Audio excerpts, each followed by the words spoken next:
Dragi otroci, danes bomo prisluhnili pravljici z naslovom Sraka tatinska, ki govori o psičku, ki bi zelo rad pomagal svojemu gospodarju in s kmetije pregnal tatu. Je hudomušna pravljica, igriva, o zaslepljenosti, vendar z zelo dobrimi nameni.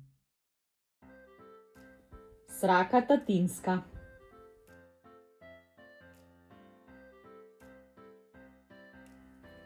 Nekega dne je kmet poklical svojega psa. Maks, a lahko ujameš kradljivca? Maks je bliskovito skočil po konci. Seveda lahko, Maks zlahka ujame kogarkoli in kadarkoli.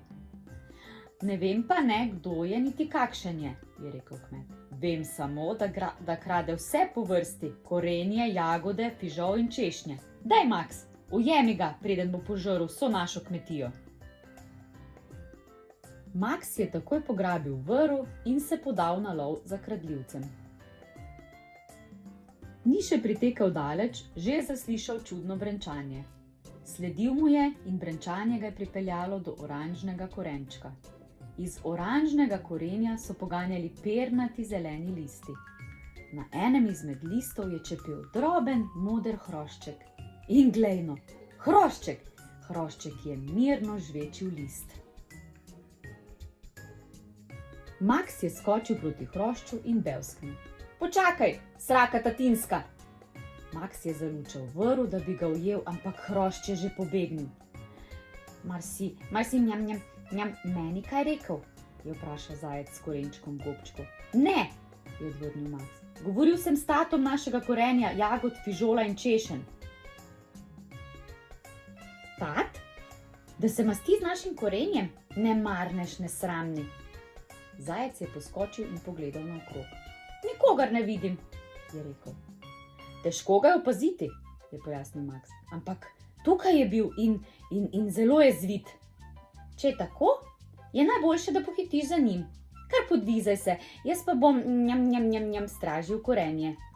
Hvala, je bevsknil Maks in stekel, medtem pa je zajec budno stal na straži. Maks je sredi jagodne grede zagledal hrošča. Prav na jagodi. Ampak tudi hrošč je zagledal Maksa in je že odletel. Čakaj, sraka tatinska, je bevsknil Maks in se pognal za njim in ga gnal po gredicah, dokler se ni zaletel naravnost v zvit rožnat rep. Živjo, Maks, je rekel okrogli pujs z zvitim rožnatim repom. Pujs je ležal na hrbtu in mljaskal jagodo. Zdaj nimam časa za klepet, je rekel Maks. Ujeti moram kradljivca, ki krade naše korenje, jagode, fižol in češnje. Ojoj, je rekel pujs, to pa ni dobro. Pogoltnil je grižljaj, se namrščil in se prekotalil na tace. Jaz bom pazil na jagode, ti pa pojdi in ujemi kradljivca. Maks je pokimal in zdirjal na lov za tatom. Ni še pridirjal daleč, že je slišal brenčanje na njivi fižola. Hrošč se je skrival med ovijalkami. Čakaj, sraka tatinska, je bevsknil Maks, pognal se je za njim in ga gnal naokrog, dokler ni hrošč švistnil s polja. Maks, je zameketalo med fižolom. Kaj pa počneš? Kmetova vedno lačna kozica je pomolila glavo iz ovijalk. Iz gobčka je štrlel zelen fižol. Rad bi ulovil tatu, je odvrnil Maks. Pojedel nam bo vse korenje, jagode, fižol in češnje. O, kako požrešno. Le pojdi in ga ujemi, Maks, bom jaz pazila na fižol.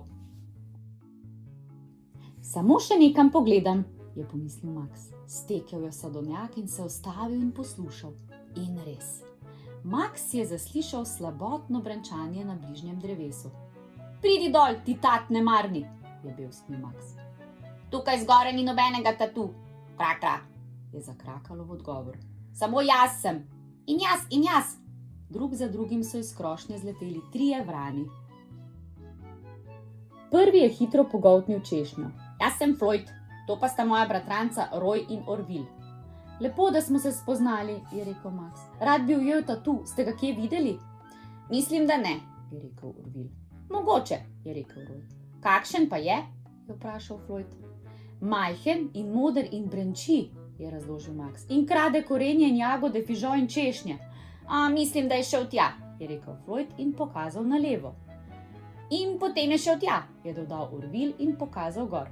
V tistem je hrošč pribrenčal prav mimo njihovih kljunov. Hitro za njim, so zakrakali vsi trije hkrati. Max se je pognal, nagnal hrošča iz sadovnjaka, potem je tekel naprej, skakal in dirjal za hroščem. Gnal ga je mimo ribnika, gnal čez polje, gnal okrog fižola, hiše in vrvi za sušenje perila. Končno je hrošč poletel čez ograjo in izginil. Pa da se mi nikoli več ne vrneš, je Max bevsnil za njim. Ko se je Max vrnil na kmetijo, so ga vse živali že čakali. A si ujel tatu? So ga vprašali. Prestrašil sem ga za vse večne čase, je ponosno rekel Max. To, sedaj bo spet vse na varnem, korenje, jagode, fižol in češnje. Max je veselo zabevskal in že tekel povedati novico kmetu. Maxu bi morali prirediti zabavo, je predlagal zajec. Gremo po hrano. In pujs je tekel po jagode, koza po fižol, zajec je prinesel korenje in vrani so ubrali še zadnje češnje. Živali so se zastrmele v velik kup hrane. Max bo gotovo hitro nazaj, je rekel pujs. Zajec je povohal korenje. Kaj, če se ta vrne in nam ukrade vso to dobro hrano, je zaskrbelo kozo. Morali bi jo skriti, so rekli vrani in vsi so se strinjali. Tako so vse živali delale, kolikor hitro so mogle, dokler ni bila vsa hrana varno skrita. Korenje in jagode, fižol in češnje. Skrita na varnem. Da je noben tat ne bi mogel nikoli najti.